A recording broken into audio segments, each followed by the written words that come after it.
All right, welcome everyone. We would like to thank you for your attendance at the first State of the City event. How exciting. The library appreciates your attendance and your concern for the improvement of our city. We would like to thank the Carlton Carl family for allowing us to use the building tonight. I would like to, just announce that we invited Mayor Lou White from Lockhart, Mayor Jane Houston from San Marcos, Poppy Hayden, the Caldwell County Judge, and Ed Terrio, our County Commissioner. They are not in attendance tonight, but we would like to thank them for their service and their leadership in our community. I would now like to introduce our mayor, Laura Sanchez Fowler. Hi.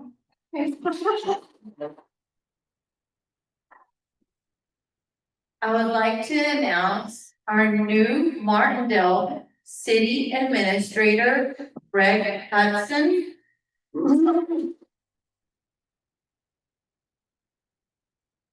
And those of you that do not know me in the community, my name is Sonia Gonzalez Villalobos.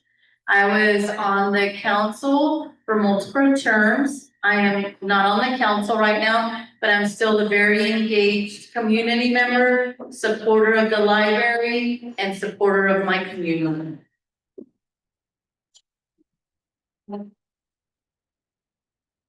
Our technology was Mr. Rob Devini and Mark Villalobos. Some of our rules for this evening, just out of courtesy for our speakers, is to silence your phones, to have them on mute or turn them off, or just turn the sound down. And this is a civil discussion, and any antagonistic behavior will not be tolerated. Questions for the mayor will be allowed at the end. We have cards there, as I announced previously, that you can write your questions down up until the end. And then the box will come up here, and then we will select questions from the box. Our restrooms are located right through that door to the left-hand side. And I would also like to announce our very important Assistant City Administrator, City Secretary, and Jack of all trades. We're so lucky to have her here, Diana Rivera. All right, and now I'm gonna let the mayor take it over. Thank you. Thank you, Sonia, and thank you so much to the Martindale Community Library for hosting the first ever City of Martindale State of the City Address.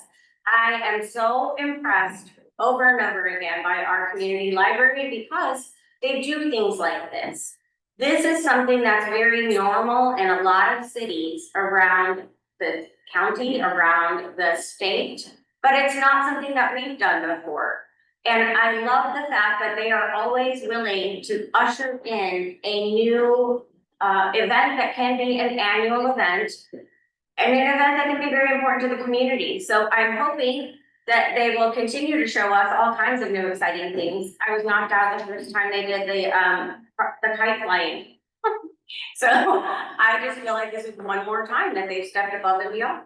They are very much our community activity center as well as our community library. So thank you very much to your board and to your staff for everything that you do. I really appreciate it.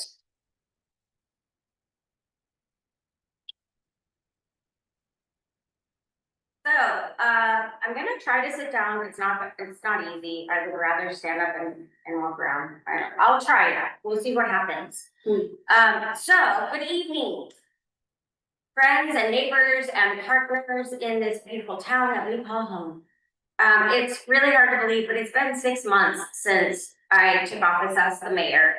And I want to start tonight with gratitude. I have had so much support from so many different people and organizations, and I don't know, everything I can think of. People offering partnership, just offering information. trying to make sure that I understand like the complications or the history or whatever happens. It's from just random citizens to friends to people in next towns over. I've been absolutely floored by the amount of support that I've gotten and the amount of just like people that I'm walking down the street and they'll just honk their horns and be like, get out of the way, lady. I'm just kidding. They honk their horns and they're like, hey, thanks, you're doing a great job. And I'm like going, I don't even know what job I'm doing at this point because there's so much to be done. But I'm grateful. I'm excited and I'm grateful. It's been way more encouraging than I ever thought it could be. When I stepped into office, I made a really simple promise that City Hall would work for the people of Martindale efficiently, respectfully, and with a long-term vision. My purpose remains clear: to build a city government that listens, that plans ahead, that delivers the kind of organization and foresight that our residents deserve. We started 6 months ago with a lot of spirit, but also we were really limited by our organizational systems that were in place. Our staff was small and overstretched. We had several people that resigned right around the same time as the outgoing mayor left office. So suddenly we had almost no one in the office. And we had to learn everybody's jobs at one time. That was a lot to take on. We did not have the benefit of inheriting a lot of coordination, a lot of shared information, a clear history on any of the projects that were happening. I remember I called someone and I said, I'm the new mayor and I don't know what it was you were dealing with, but I found a Post-it. It was taped to the mayor's file cabinet, and there were 3 more to you underneath that. So it was important. Can you tell me what it was you were working on? And it turns out it was huge. It was a huge situation of a resident trying to get the deed to a property she had purchased that had been subdivided. And boy, that turned into a giant, complicated mess. But it took like following up on some random piece of paper taped to the side of a filing cabinet to figure that out, and that person was waiting. So we've had a lot of situations that we have felt surprised about and didn't really know what we were supposed to do with, but a little at a time, we're working through those. And I apologize to anyone who is waiting in line for your problem to get sorted out, and we are absolutely working as fast as we can to figure out who the problems reside with and what the problems are and how they need to get remedied. So please, I appreciate your patience and I am grateful. And if you have a problem that you feel has been like not resolved, please contact City Hall and let us know, and we will absolutely work on that. So as our starting point, the first goal was really simple, or it seemed simple, get organized. And I remember at the mayor, no, it wasn't, it was all of the candidates were together for a forum. Sonia was also the moderator for that, because she's an amazing moderator. And during that conversation, I remember saying, one of the things that I would do to help organization in the city was just get a giant calendar and hang it on the wall so that citizens who come to meetings can see when our big deadlines are, and the committees that we have can write down when their meetings are, or if they're planning an event or whatever. And all that information is kind of more universally or centrally located. And boy, it's crazy, but I did that and we color coded it, and I told each committee, here's your color, and just mark stuff on here, and they do it.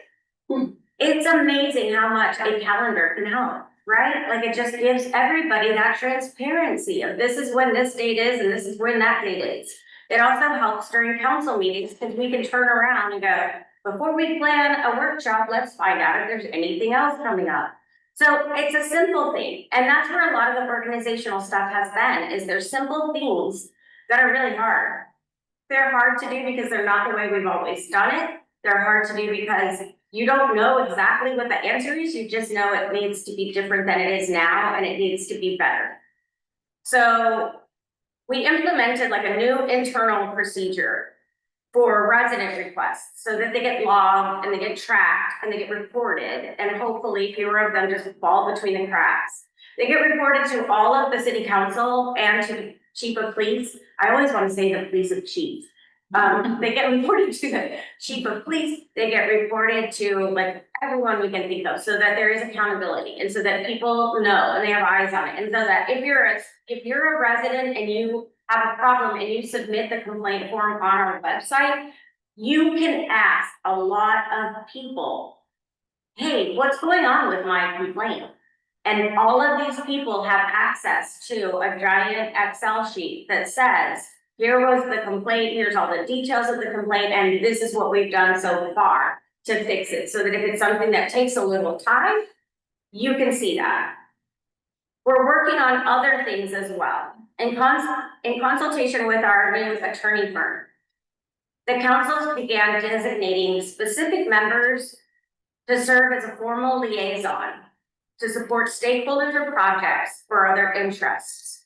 Because in that way, we're all aware, public and council and city staff, who is the right person to go to about a particular issue. Who's managing it? Who's gonna bring the important updates? If I'm a resident and I have strong feelings about something, or I have questions that I don't understand, which council person is handling that issue in council? So with these liaisons, that makes a public record at every single meeting so that we have public accountability. So those issues don't fall under the rug. Those issues stay front and center because every single meeting, we ask for a report from the designated liaison. Where are you on this? What's going on it? What do you see coming up next? Whenever we're ready to take action on something, they are the person that recommends to council. Here's what I'm recommending as a result of everything we've done so far that I would like the council to consider and discuss and vote. I felt like that was a really good way to provide not only a public record of what issues each council person has actively engaged with and worked to address, but for more than that, when you go as a resident, as a voter, you can say, I'm looking at voting for this person or that person. You have on the record, what did they support? What did they put their time behind? What are their priorities? And how did they interact with that topic when it came up to council? Because before this, when we didn't have that kind of a system, any kind of a system really, I think Sam Clinton, a council member for several years now, once came to our council meeting and pointed out to us when I was still in council that we had had 50 topics that year that never came to a vote. They were just things that got discussed and put on a shelf somewhere. This way, there is someone who is going to take charge of that and make sure that your voices are heard, that your issues are acted on, and that we get from this is an issue to here's where our resolution is. And it may or may not be whatever resolution you were hoping for, but it will come to a resolution to a vote and we'll have some sort of action. So I feel like that's a service to all of our residents when it comes time for voting. Additionally, we have for the first time in years been building a very clean, efficient, hopefully organized, linear library of all of our policies, our ordinances, our contracts, so that future leaders and residents can get the answers they're asking for. If you've been into City Hall lately, you've noticed a lot of changes. They're big changes. On the City Hall side, we knocked all the walls out. Ask the policemen because unfortunately they had to do a lot of the heavy lifting. They were thrilled. I think the most important thing about that is that it's symbolic as much as it is physical. The walls are down, right? And the people who work in City Hall are open. They are open to the people who come in. They are open to each other. I have noticed so many amazing statements from citizens, from residents that come in to pay their bill. They go, oh my gosh, I've never seen who sits in that desk before. I've never like physically seen, like, it was just like I couldn't see them. They were behind something. I'm like, oh my gosh, that's Dwayne. He's amazing. You would love him. Now you'll be able to see who that is. Isn't that odd to think that like there's people working in that small of an office 2 doors down and you would never have seen them? So you can see them. One thing I love the most about that is that our aisles are clear. You can walk down the aisle. You can see down the aisle. There's daylight, there's air, and more importantly, you can hear. We could always hear each other, but you can hear everything going on now because there's no walls. You know what I hear the most? Laughter. I hear laughter. I love that. I get so excited. And you know who it is? It's these guys. It's these guys. Their desks are facing each other. When there's not any residents there, they're talking. They're sharing stories about what they're working on or how things work or whatever they've done to help somebody. Or when I had a job, here's how I fixed that. They are talking about their day. They're bonding. We cannot pay them what they're worth on the competitive job market. We can't. We just can't. But in terms of succession planning, which is just a very long word that means like trying to figure out how to make sure that your staff don't leave, and if they do, you've got someone who can take over their job. In terms of succession planning, this has been one giant perk. When you enhance the environment that people work in, where it is supportive and it's kind and it's respectful and you have a relationship with the people around you, people want to be there. They like going there because it's pleasant. On top of that, the first week that I was in office, I looked at all of their job descriptions.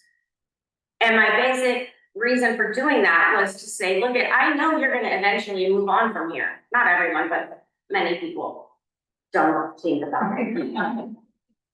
And I was like, here's what the state says is your job description if you are the city clerk / city secretary. Both of those mean the same thing to the state.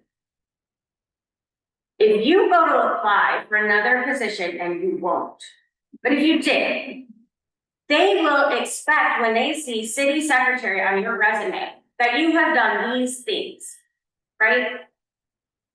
Which of these have you actually done right now to the state in your job here? Which things haven't you done? Which things have never even occurred to you to do before? And then we started working on professional development and mentoring and figuring out what do we need to figure out to get you those skills so that you're not only doing that for us, which is a huge benefit for us, but should you go to another job, you are prepared to do that there, right? So Deanna, just as one simple example, will be out of the office 3 days out of 4 next week. What? Because she is going to, look how excited, look at her face, she is thrilled. She is so excited. She's going for a 3-day training to become a permit technician. And that was at the urging of our consultant Bureau of Veritas that does our inspections, our permits, our everything. And they said, you know, you need somebody in your staff who knows permitting up and down, that can answer every question a developer brings or a resident who doesn't really even know what job they want to do, but they kind of have an idea and they need to talk to somebody. Right now, you don't have that. In before I was I'm not administrator, you are. Before I was mayor, Javier was in charge of doing that. And Javier had a lot of strengths that he brought to his job, but one of them was one of them was not bringing permits. He had no experience with permits and it had become a real problem because we didn't have anyone. We had 0 people. People would call and ask every single day, and Deanna and I would like start trying to figure it out. And looking at other examples and calling Bureau on the phone going, and what about this? And they said this and blah, blah, blah, and here's pictures and here's this. It's amazing when you start asking for help, how many people are there to help you. They have been remarkable and helped us in so many ways. So when they said, really train someone, I mean it, we were like, absolutely, we'll do that. So we are investing that in Deanna's growth and development, and she can take that to her next job that she'll never have because it will be here. But she will be able to do that from Martindale for the future, right? So you have to, I think, get organized, get to a place where you can get people the information they want and they need, and you know it's correct. It's not gonna be different if we call in 2 days. We have gone through 8 million boxes, I'm pretty sure I counted that many, of files and filing cabinets that have not been opened since the 80s. And we have been looking through every copy of ordinances that the council has ever passed since we became a city. And we have found things that are entirely missing. We found that we have like 200 copies, photocopies of like another ordinance. And we're getting them all together, we're getting them all in order. And we're going to make sure that those get updated on the online system as well, so that people can look up what are the rules in this city. And so that people that have questions and bring them to the city get an equal answer every single time. So that will be huge. And believe me, getting them out of City Hall, that was a lot of work, y'all. We upgraded the online meeting system to this little owl, this little thing that you see in front here. It was expensive, but it tracks the speaker. Oh, well, not right now, but it tracks the speaker who's speaking. So in a city council meeting, as people change who's talking, the owl refocuses its thing onto the person who's speaking.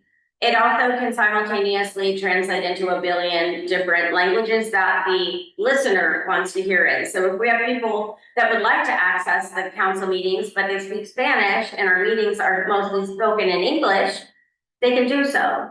So there's many advantages to it. We can look at what PowerPoint is up, or we can look at who's speaking, we can look at different people, and the audio is significantly better. I have to apologize because I have had a really hard time in the last couple of weeks because Deanna's had a class on Thursday nights to finish her master's degree. And she's working her little booty off. But I have had, there we go, there I am. So I have had the joy of trying to run the meeting and all of the people and the agendas at the same time as running the technology part of it, and I have not done well. But I think that just reinforces how important somebody that is well-trained is for their job.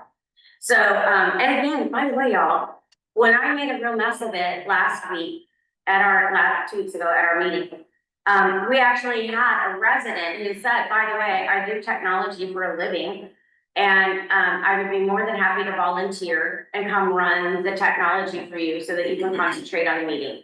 That was amazing, and that's just one simple example of how this community just keeps rising to say, keep going, we can do it together. So I'm really grateful for that. These changes might all sound small, but they're the backbone of good governance. It's how you get organized. It's how you give people the right information, and it's how you get a city to the next level. So I want to stop here, and I want to acknowledge that it truly takes a village to build a city. Without our city council members, we would not be able to get any of this done. So our city council, they are amazing people who work really freaking hard.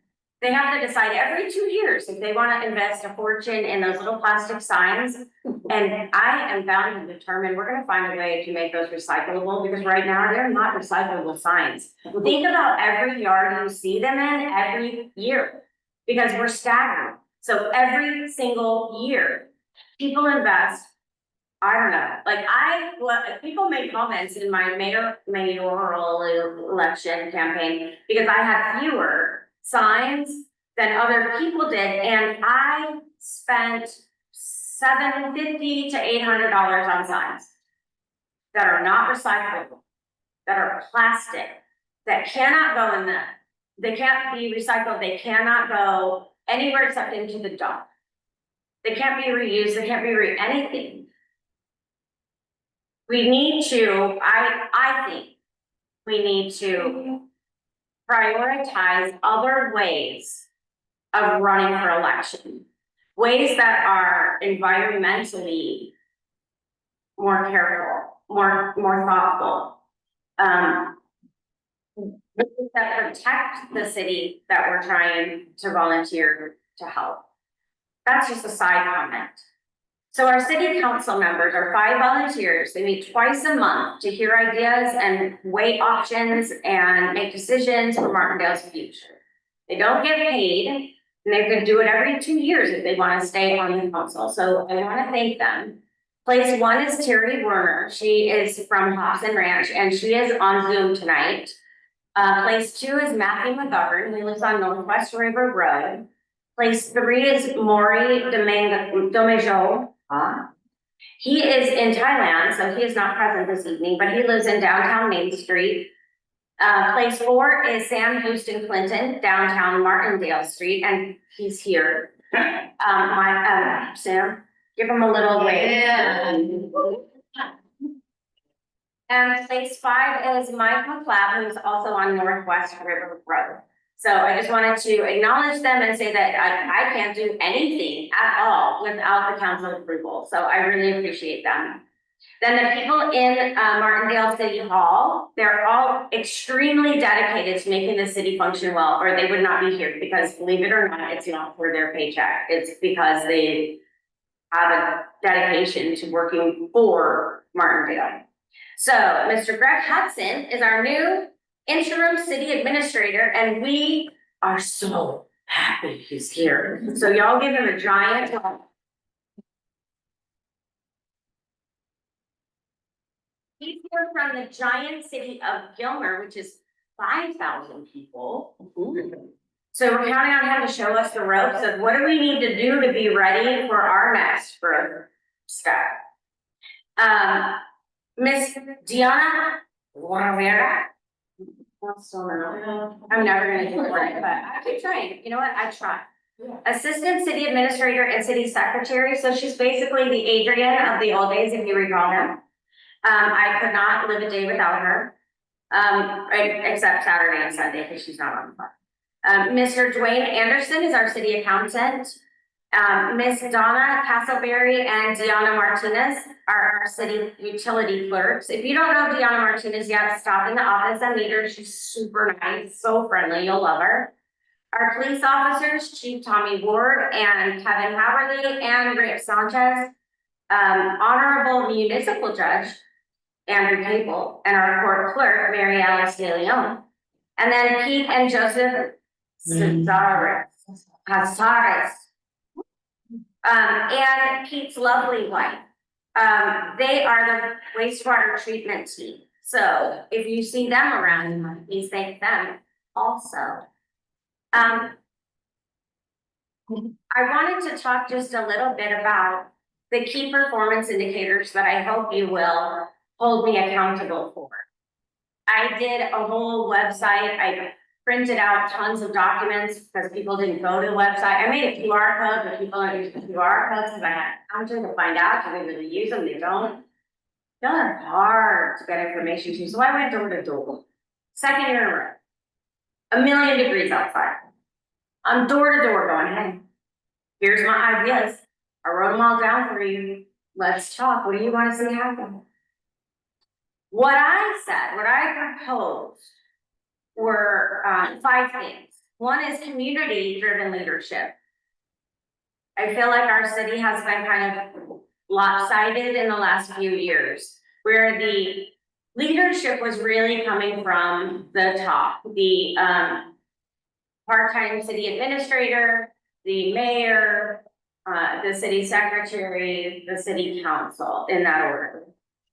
And I did not feel like people knew what was happening, understood what any of it meant, or had really any valuable input until either the decision was made or maybe like, I don't know, through the process line or the Facebook page that isn't even a city Facebook page, it's a community run Facebook page.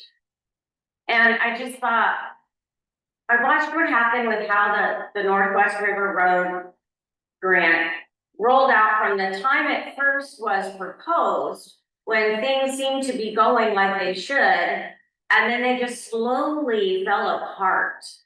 And people didn't know, the homeowners on that road didn't have any clue what was happening or what to expect, and I don't know, it felt like it was not an effective way to manage large projects. I have written a lot, I don't know, millions of dollars of grants to maybe 5 or 6 different federal agencies. And in that time, I've never written a grant more than $1 million, where I don't start with people. I start with meetings first about the topic, right? And then, like, let's say it's roads. And we meet about the roads, and I listen to everything you have to say about the roads.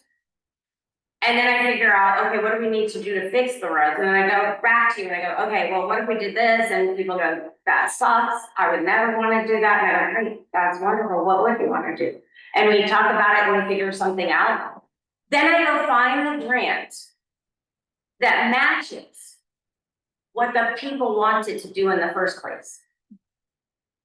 And I've never, ever submitted a federal grant in less than a year's time, because you don't have time to plan a project to spend $6 million in less than a year. I feel like our council is very effective at ordinances and at figuring out where they want to see change, or what they maybe don't want to see get carried away. But I also feel like what we're missing is any form of long-term planning. And we're missing the part where the people say, here's what I want from this town. Here's what I want it to look like. Here's what I want it to feel like. Here's what I want it to sound like. So one of the goals that I hope to make progress on, I mean, it won't be perfect progress, but hopefully it will be progress, is having residents have a real voice. One of the projects that I've begun in the last 6 months is working with people, residents, on flood mitigation and flood planning. And that's because we haven't had a major severe flood since 2015, and we will. And we have not had a major planning endeavor since then. So immediately within like the first month, we got the speaker, the sirens working. And that's wonderful, but those are only meant to work outdoors, right? They're not gonna wake you up in your sleep. They're only meant to be outdoors sirens, and they're meant to be part of a multifaceted plan for what are you gonna do when the water comes. And y'all know, most of you know, how fast the water comes, right? So part of it is, I asked at our first meeting for 2 groups of volunteers from citizens, just people. One is to work with our police department that moment when it happens. Help us make contact with every resident that has property where they could be getting flooded out right away. Help make sure everyone knows where they're supposed to go to evacuate, that we have contact with each person. Like that, the immediate stop right then. The second thing was a group of people that will help us prepare the mitigation part, the preparing for the floods. And that's people that will go around, like as a group, just decide how you want to approach it, but go around looking for projects that need to be done. Like our culverts, where the water, the rushing water is supposed to flow through, they get filled with mud and sticks and branches and stock leaves, and they cannot let the water through at the pace it's supposed to go through. We need somebody that's gonna go around and check stuff like that and then bring it back and say at a public meeting, a public comment at council and say, hey, did you realize this, this, and this? Like, we need to go get those cleaned out. And either that committee can organize their own neighborhood cleanup day to get those things done, or we can figure out how to pay for it or whatever, but like, it can't get addressed unless we all know about it. And since when I was just announcing who all works here, there's not that many people that work here. There are not enough of us. We have to have community members that will do stuff like that on their own. So I intentionally created those two groups as community groups that do not report to council. They're outside of the city organization, because I didn't want it to be full of red tape. I just want people that want to help be able to help. We will still continue planning with the county. We'll be planning with the police. We'll be planning with the fire department. We'll be planning with everyone for the formal city response to a flood or other emergency. These are people that are willing to volunteer to be auxiliary, that they will help us with the plan by giving us the gift of their hands and their feet to help us do the work. So that's just an example of community-driven leadership. Growing local prosperity, lifting up small businesses, inviting weekend visitors, and creating a steady long-term development plan.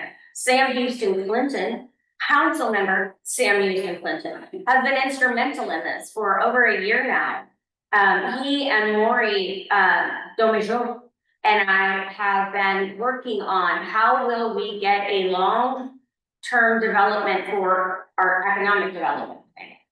One of the ideas that they had tried in the past was working with the Hayes County Economic Development Council. It is now the Hayes Caldwell County Economic Development Partnership Council. I have a copy now, I'll let you know. And they are amazing. At the time that we tried this before, their reach was smaller and more focused on Hayes. Hoppy Hayden now contributes like 6 figures a year to that to help all of us small people get economic development going. So they now focus much greater attention on Caldwell County. In addition to that, we as a city have been working really hard on how will we up our ante so that we are a viable place for developers and businesses, but only the kind of business we want. When we have spoken directly with the council, we have told them,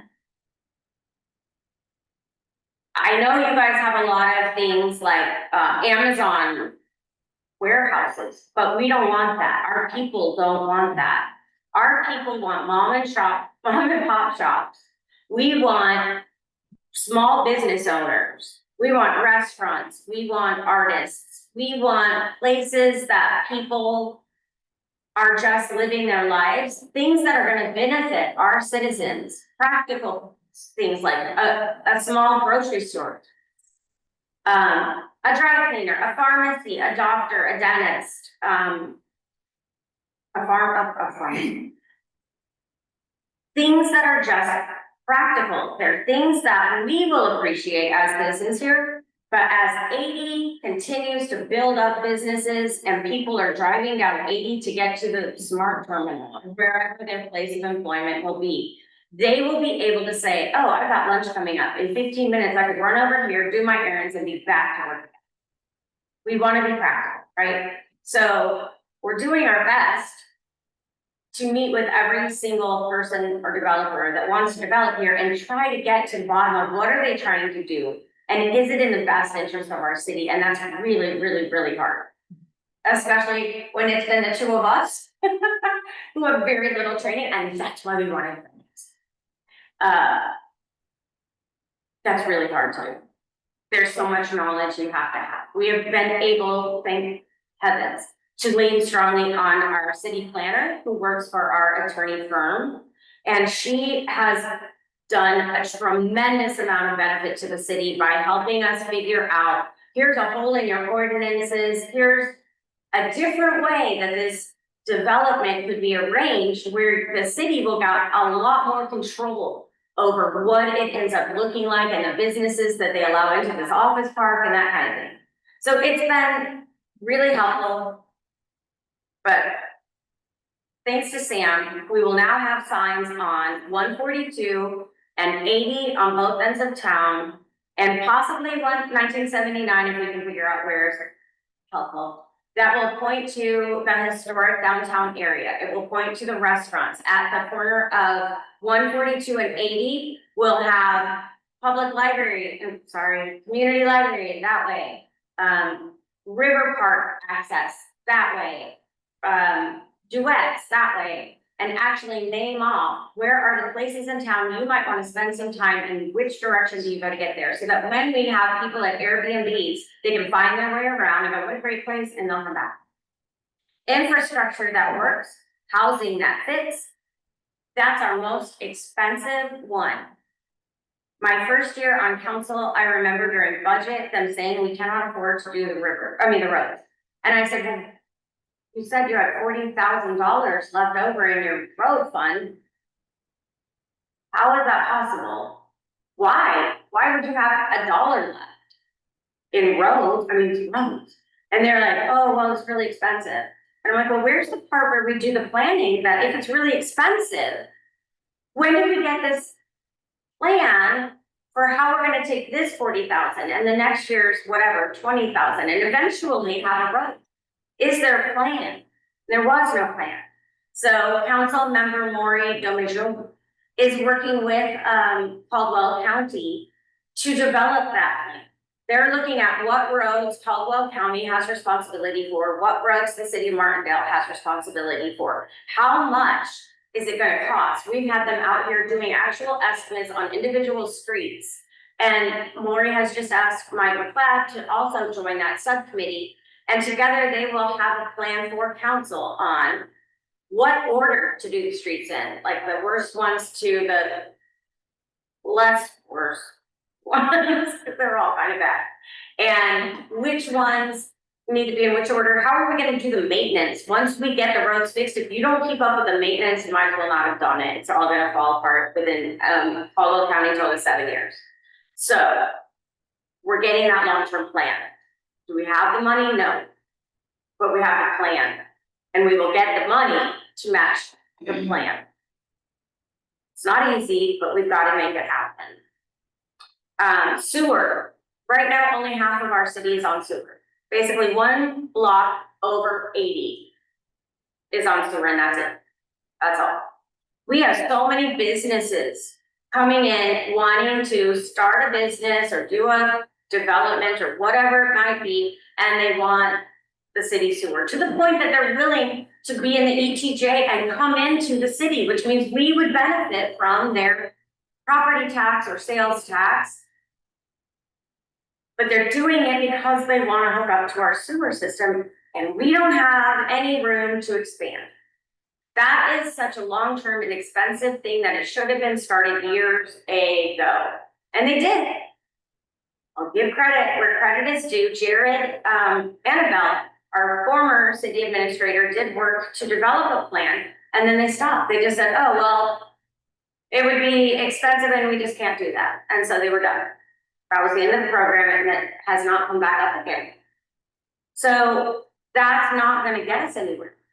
We cannot get the money to do the projects if we don't have any more development in the city. We've got to have sales tax, we've got to have property tax. That's how people pay for things. And a really uncomfortable truth that a lot of Martindale will have to eventually appreciate is that it may require raising taxes. It may require that we have to have a bake sale. We may have to take loans.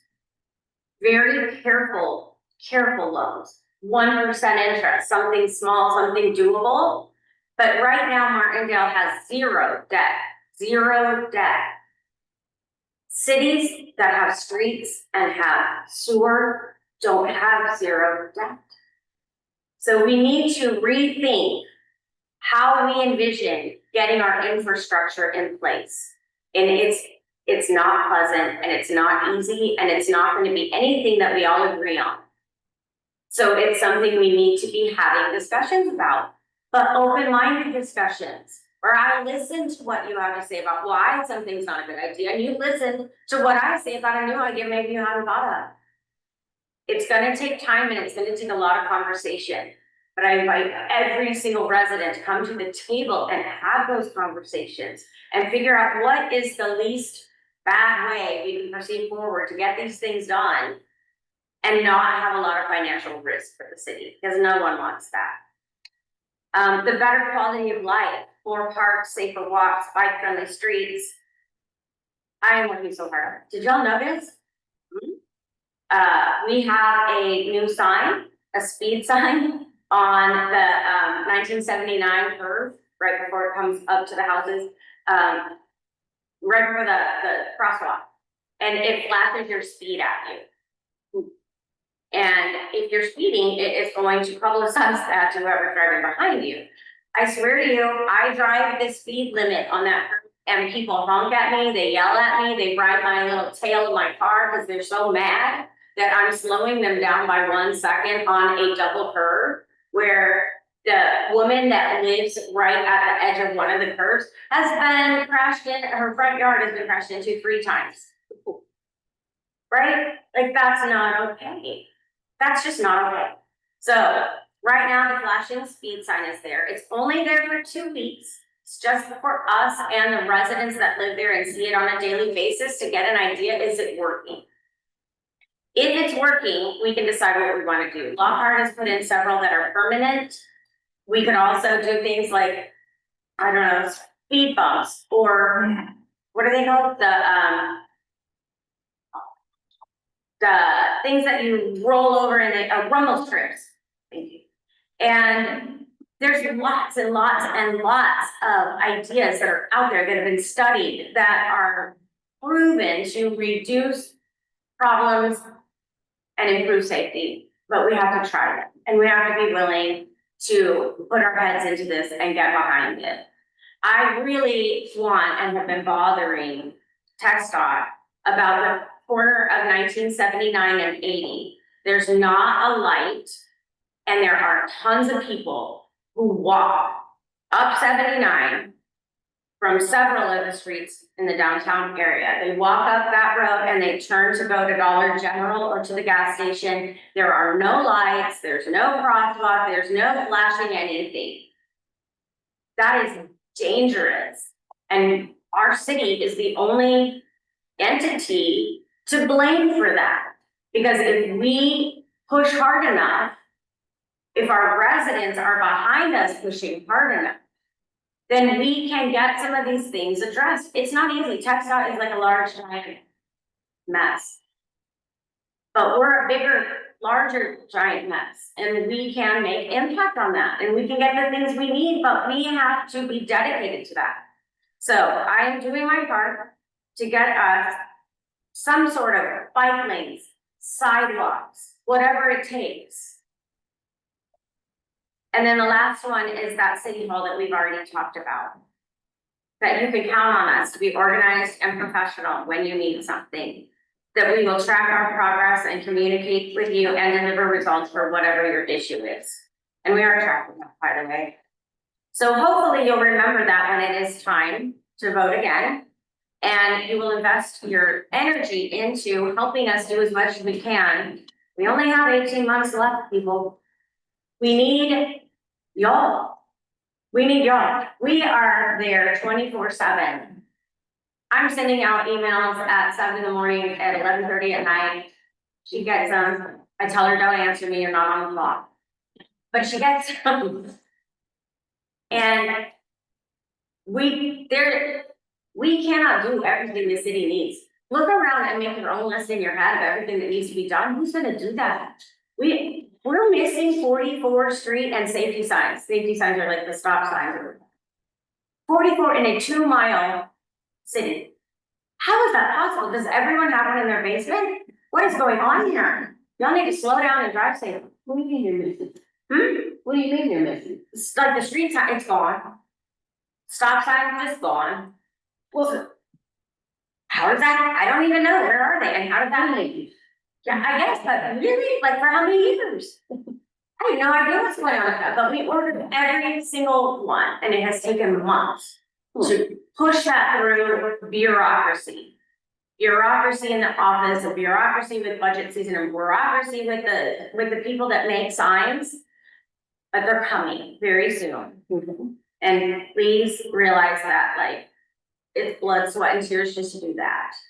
Poor old Butterfly Meadows has been begging, like, no shame left in their hearts, they're just begging. Can you please put a sign back at the entrance to Butterfly Meadows, because it's been down for, well, let's see, it was the year before I ran for council, so 3 years now.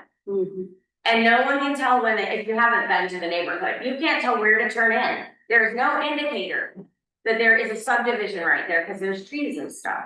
TxDOT knocked that down when they were out cutting branches and stuff, and then it got to be a fight between TxDOT and the city and whatever about who had to replace it.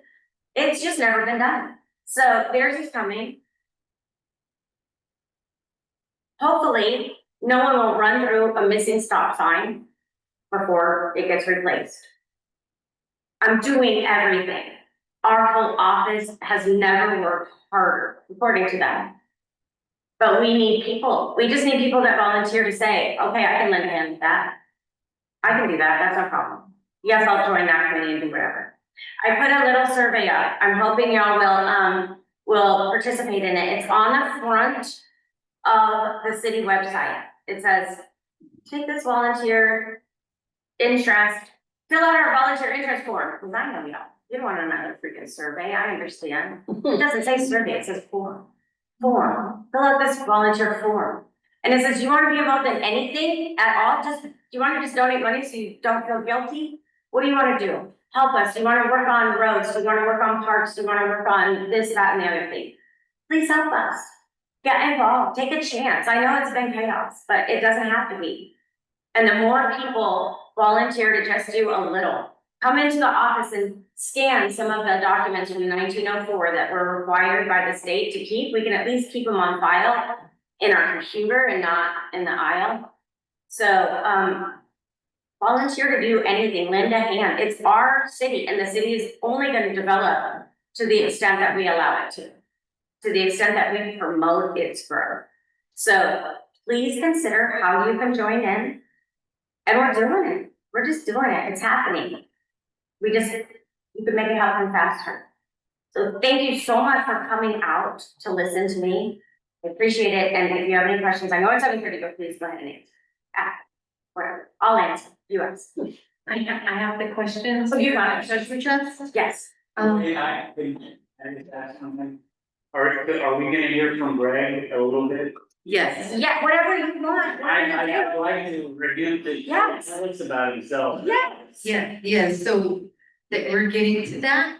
Okay. There's a couple of things that I needed to announce, that was one of them, but also to get to the questions that are in the treasure chest. I have one more announcement.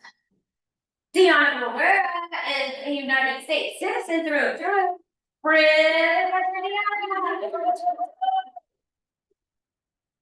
And today, we are so proud of her, we're about to burst. That's all. All right, okay, so I wanted to also let everybody know that the table that is back there is a table for Caldwell County and the road bond. It will give you all of the information about the work that is being done in Caldwell County by that bond. And then also, to get to what Sam was talking to before I get to the questions, we're gonna have our new city administrator talk a little bit about it. Yay! Talk about it prompted.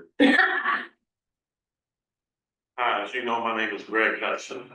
A little bit of trivia about me. I have an identical twin. His name is Craig.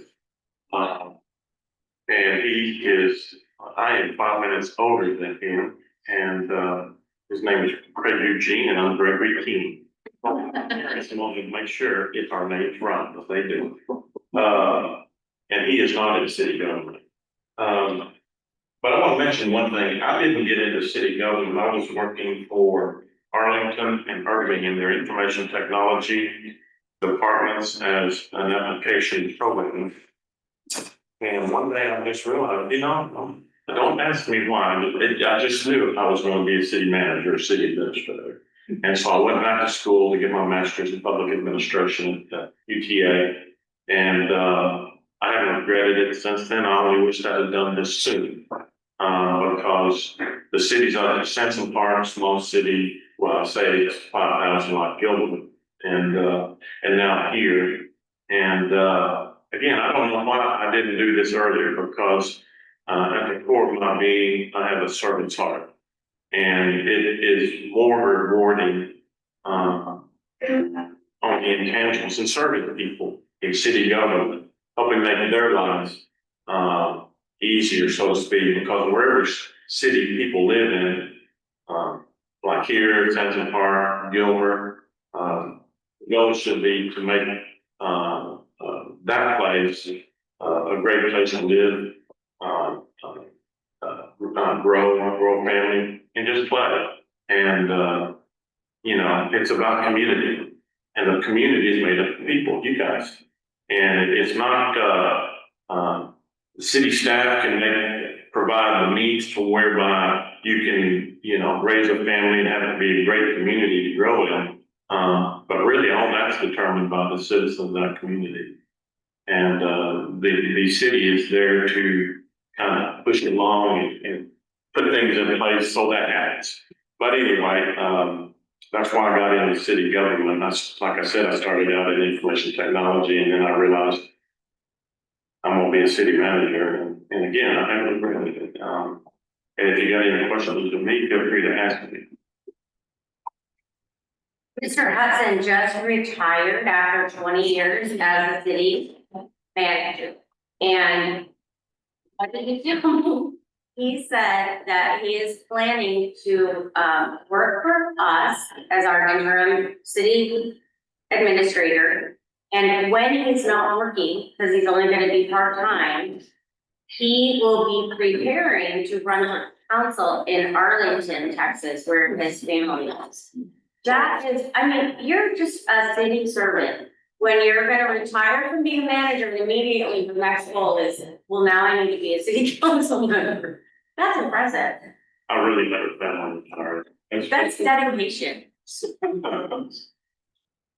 All right, now we'll get to the questions that are next to Bob, and I'm gonna look. Here is the first one, and how many more developers are in the planning stages right now? I wish I could answer that clearly. It's a strange process. You'll hear from someone who, like, we have, let me think. We've got, I would say, well, you said more. I'm not sure which ones you're already counting, that you're asking about more for, but I know there are 2 water treatment plants that are less than a mile apart. We still don't exactly understand how that happened. One of them has not communicated with the city at all. The other one is not doing what they wrote down they were gonna do. So, we've got somebody that just, if you're talking about in the city limits, there is half of a development because it's a whole development, but it's mostly in the ETJ. Then there is a convenience store / multi-gas pump gas station right beside the Adventist church. And there next to them is an office park that wants to open like 30 offices. Out Highway 80, close to Westbridge, there is a concrete plant. But he's using reclaimed water that has been treated from the water treatment plants, and he is making reclaimed concrete. So he's not like just out there using a bottle of water, whatever. He's a very conscientious reuse, recycle kind of person. There is, wait, hold on, I just found out, we have not met with them, I have no idea what stage of seriousness this is, I have no idea what's happening with it, we have a meeting scheduled, so I'll have to update you later. For an RV park that is in the ETJ, which means we really can't, we don't have any, we're not the boss of them. And if we do have anything in place that they wouldn't like, they can just leave the ETJ and be part of the county, and then there's no building regulations. So a lot of people choose that, and then we can't keep up with what they're doing. But they wanna do a giant RV park right on the river. I know in the city limits, you cannot do that, but in the ETJ, I don't think there's a rule. But we're gonna meet with them and find out more about what they're planning. There's a data center that I think everyone needs to know. They will be in the ETJ. We cannot really do much to regulate them either, but Deanna was very skillful in getting them to agree to a meeting with us, even though we can't really control what they do. At least if they meet with us, we can find out more information about what they're doing and how they're doing it. If you're not aware of all of the difficulties that arise with data centers, I really encourage you to look into it, Google it. There are some good documentaries about it now. There's one on Al Jazeera, but I can't think of the name of it right now. There is a group, an activist group in San Marcos that has a lot of information available because they're trying to stop the ones around the San Marcos area. You could go to one of their meetings or pick up some of their literature. There's a lot of places to learn about them, but they use an excessive amount of water to cool everything and an excessive amount of energy. So it's really, it could be very dangerous to have them in our ETJ. But like I said, we don't know details yet in terms of the size or scope of what they're trying to accomplish.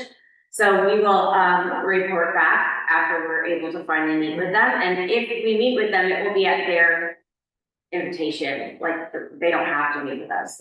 We don't have any control over them. Am I missing anybody?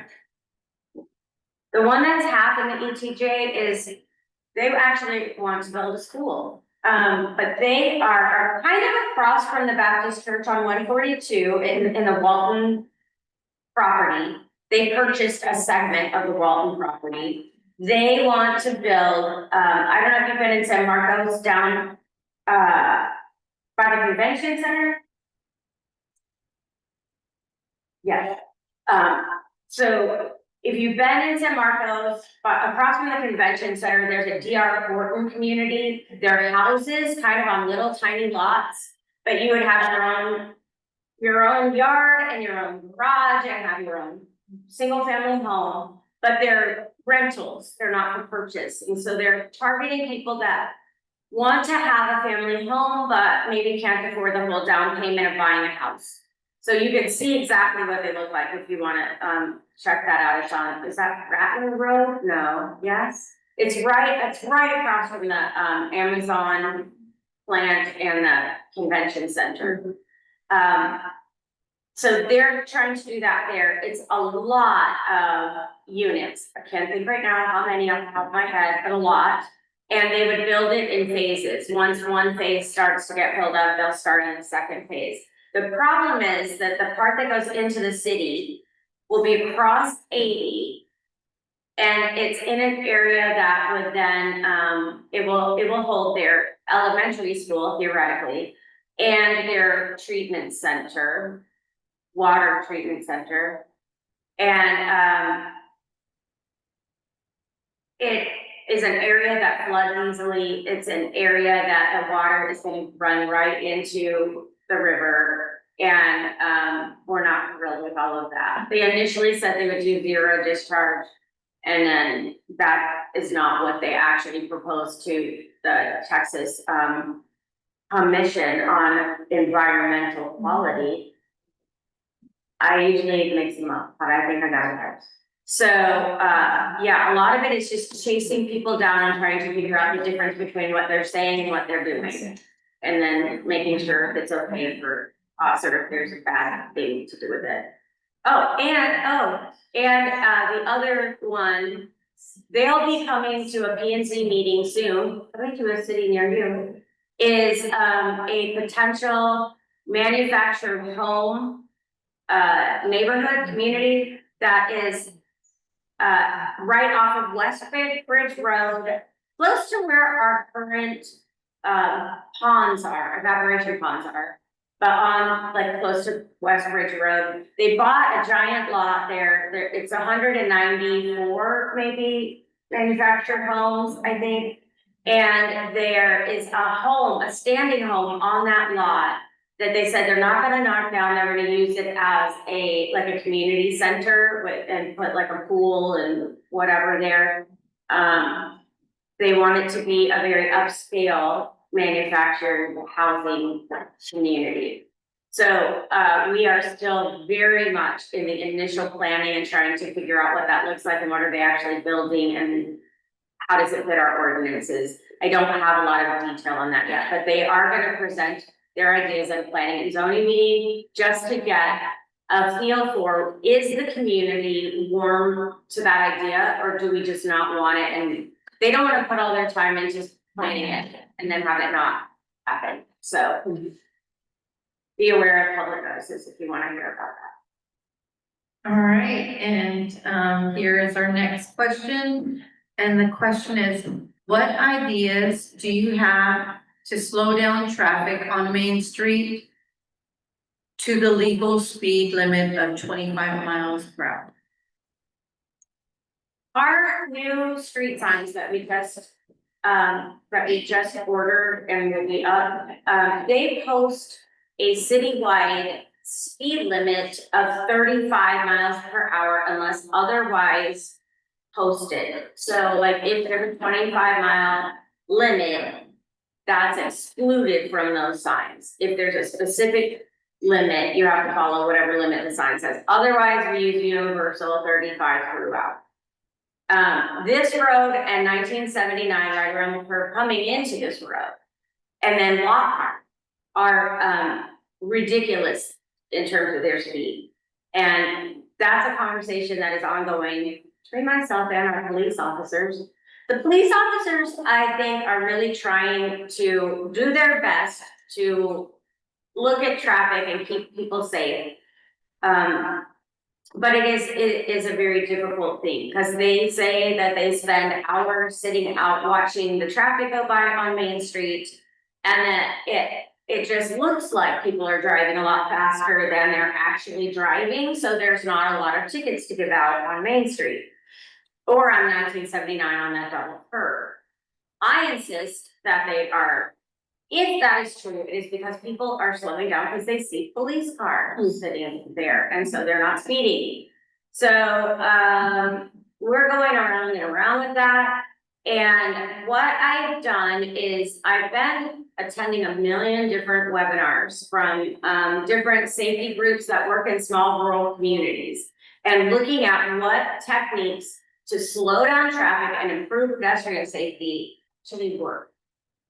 Like the flashing sign, it works for about 2 years before people don't notice it anymore because you're just used to it being there.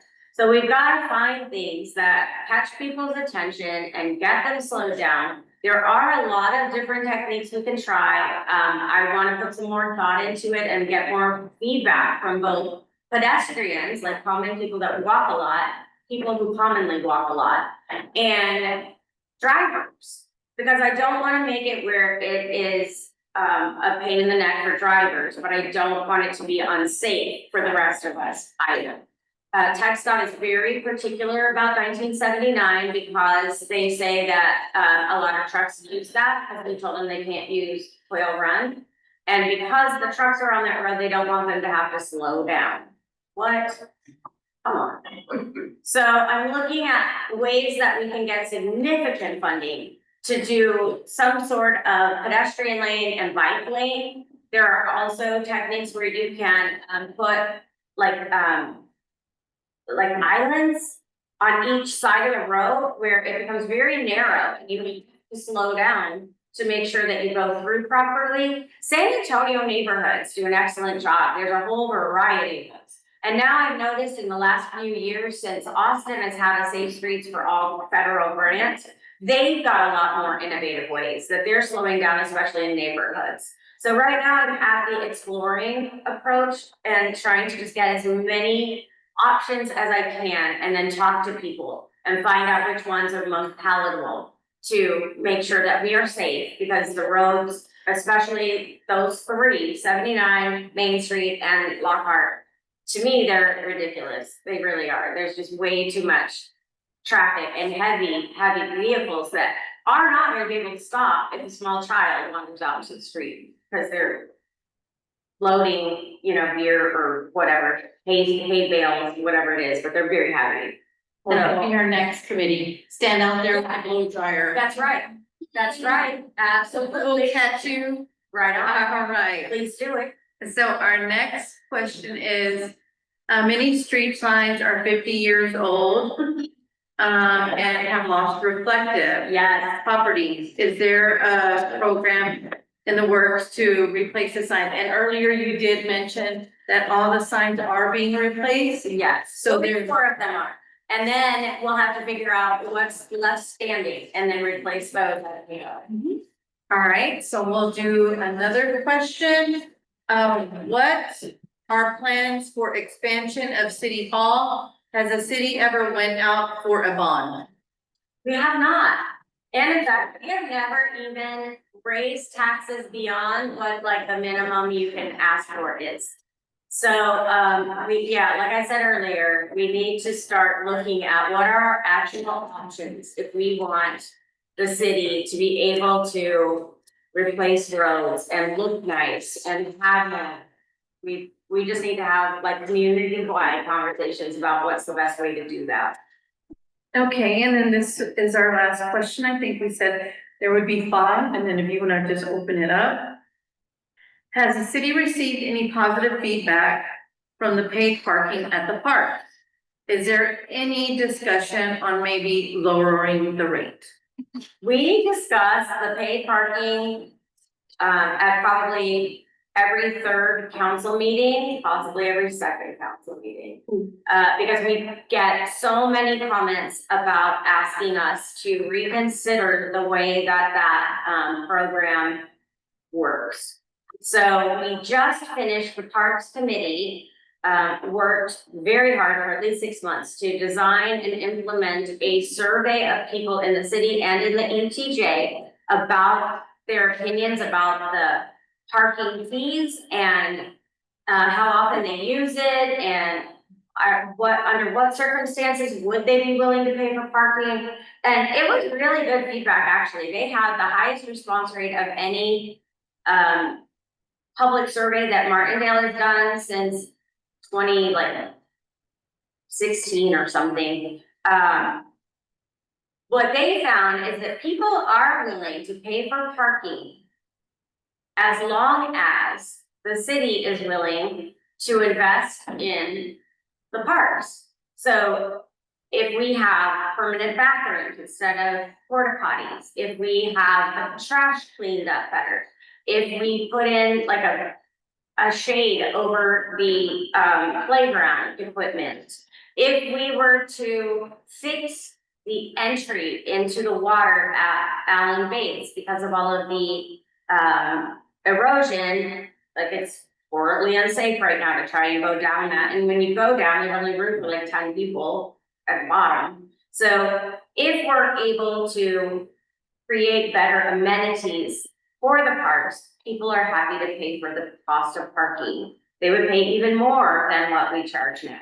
But people, it seems to be the biggest rub is paying for parking that you feel like is in a more or less on, we call it unfixed up park. There's a fancier word for that. Substandard. Maybe, I wasn't going that far down, but you might. But one without any kind of improvements, an unimproved park. So, yeah, so that is going to be a little bit of a a stretch for our current council. I can already tell you right now, you have a few council members that are just not ready to do that. My thought about all of that is, obviously, yes, we need to do significant work to improve the parks. But my other thought is, we also need to find ways to improve the city's income. Right now, the reason the council, some of the council members don't want to reduce the park fee is because that's really the only money that the city is taking in that's not related to property tax or sales tax, right? So I think if we get more innovative in how we are making money in our investment in economic development and whatnot, then the council won't cling so tightly to the idea of paid parking for the parks. Right now, it's their only thought of how are we gonna make money? And that is their only cash cow. So I think, hopefully, as we work on these other steps, we'll be able to deflate the importance of that in our monetary scheme and replace it with other ways that we're making money. But I can't say that for sure, it's just a thought. So you need to encourage the public to use their imaginations to find ways to. What else can we do? Yeah. Bake sales would be great. Yes, sir? I'm going to San Marcos to play basketball because I don't have to switch to my car and to go to a park and have this crazy heat. I'm like, okay, great, I'm gonna get my food. I'm gonna go drive an extra 10 minutes and go to some accurate, nice park outlet. And But have I a full understand basketball. I'm sorry? And I have a full basketball. Oh, yes, yeah, I understand the bleach and you have our parking, would be nice, and of course, it's an awesome park already, and with the neighbors going down the ravine, going down the river, but it's just, It is beautiful. Yeah, me and my brother and all, we will not, we haven't gone to go get sticker, feels like such an obligation to go down to City Hall, we'll get a sticker and all that, so when you see that price tag, cause I tried it, it feels like the first time I did it, I felt like a ripoff. That's what it was, that's what drove me away and telling other people, it's like, oh my god, this feels like a scam. So that's all that. Yeah, no, I think that's valid feedback. That matches what a lot of other people have said. And it is hard. We've had people say, you know, I have 2 toddlers and they only go to the park to play for 30 minutes. And so $10 is a steep fee for that. Or somebody else has said, you know, oh, I go to the park to eat my lunch at work. So I pay, you know, $10 for my lunch and then $10 to go sit at the park to eat for like a 30-minute. It's beautiful. It is a beautiful park. But compared to drive 10 minutes somewhere else to San Marcos to have, Yeah, so, you know. yeah, I think we have we have a lot of fodder for reflection in what we wanna do about that. Right. Yeah, I understand. And I haven't lived here. I lived here for 5 years. I lived on the road, downtown, so down Highway 80. And I'm sorry, but one of the things that you said in the beginning of your meeting was you kind of had to start over. I don't understand what the disconnect is when you're in the city council or whatever. Maybe you need to start that or encourage it. I don't volunteer nominating whatever.